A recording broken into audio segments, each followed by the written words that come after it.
राधे राधे। कुंती पुत्र धर्मराज युधिष्ठिर कहने लगे कि हे भगवान, आषाढ़ शुक्ल देव शयनी एकादशी तथा चातुर्य मास से महात्म्य मैंने भली प्रकार से सुना। अब कृपा करके श्रावण कृष्ण एकादशी का क्या नाम है सो बताइए। श्री कृष्ण भगवान कहने लगे कि हे युधिष्ठिर, इस एकादशी की कथा एक समय स्वयं ब्रह्मा जी ने देवर्षि नारद से कही थी, वही मैं तुमसे कहता हूँ। नारद जी ने ब्रह्मा जी से पूछा था कि हे पितामह, श्रावण मास के कृष्ण पक्ष की एकादशी की कथा सुनने की मेरी इच्छा है।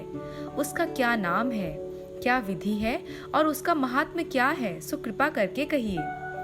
नारद जी के ये वचन सुनकर ब्रह्मा जी ने कहा, हे नारद, लोकों के हित के लिए तुमने बहुत सुंदर प्रश्न किया है। श्रावण मास की कृष्ण एकादशी का नाम कामिका है। उसके सुनने मात्र से वाजपेय यज्ञ का फल मिलता है। इस दिन शंख, चक्र, गदाधारी विष्णु भगवान का पूजन होता है, जिनके नाम श्रीधर, हरि, विष्णु, माधव, मधुसूदन है। उनकी पूजा करने से जो फल मिलता है सो सुनो।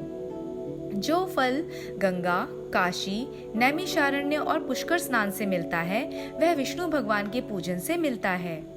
जो फल सूर्य व चंद्र ग्रहण पर कुरुक्षेत्र और काशी में स्नान करने से, समुद्र वन सहित पृथ्वी दान करने से, सिंह राशि के बृहस्पति में गोदावरी और गंडकी नदी में स्नान से भी प्राप्त नहीं होता, वह भगवान विष्णु के पूजन से मिलता है।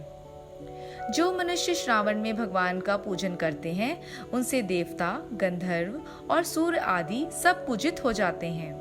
अतः पापों से डरने वाले मनुष्यों को कामिका एकादशी का व्रत और विष्णु भगवान का पूजन अवश्यमेव करना चाहिए।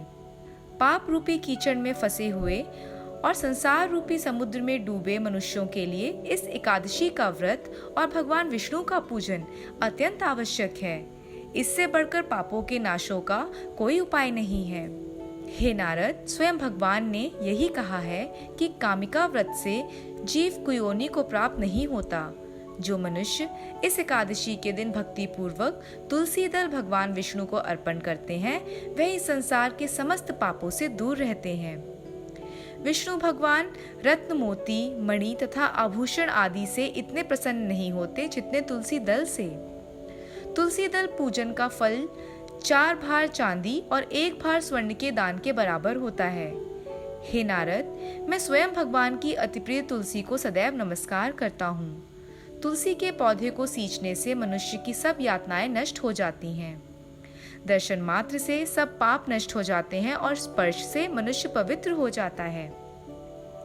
कामिका एकादशी की रात्रि को दीपदान तथा जागरण के फल का महात्म्य चित्रगुप्त भी नहीं कह सकते। जो इस एकादशी की रात्रि को भगवान के मंदिर में दीपक जलाते हैं, उनके पितर स्वर्गलोक में अमृत पान करते हैं, तथा जो घी या तेल का दीपक जलाते हैं, वह 100 करोड़ दीपकों से प्रकाशित होकर सूर्यलोक को जाते हैं। ब्रह्मा जी कहते हैं कि हे नारद, ब्रह्म हत्या तथा भ्रूण हत्या आदि पापों को नष्ट करने वाली इस कामिका एकादशी का व्रत मनुष्य को यत्न के साथ करना चाहिए। कामिका एकादशी के व्रत का महात्म्य श्रद्धा से सुनने और पढ़ने वाला मनुष्य सभी पापों से मुक्त होकर विष्णु लोक को जाता है। इस दिन गाय के दूध का सागार लेना चाहिए। दूध व दूध से बनी मिठाई तथा दही, आलू ले सकते हैं। जय श्री कृष्णा।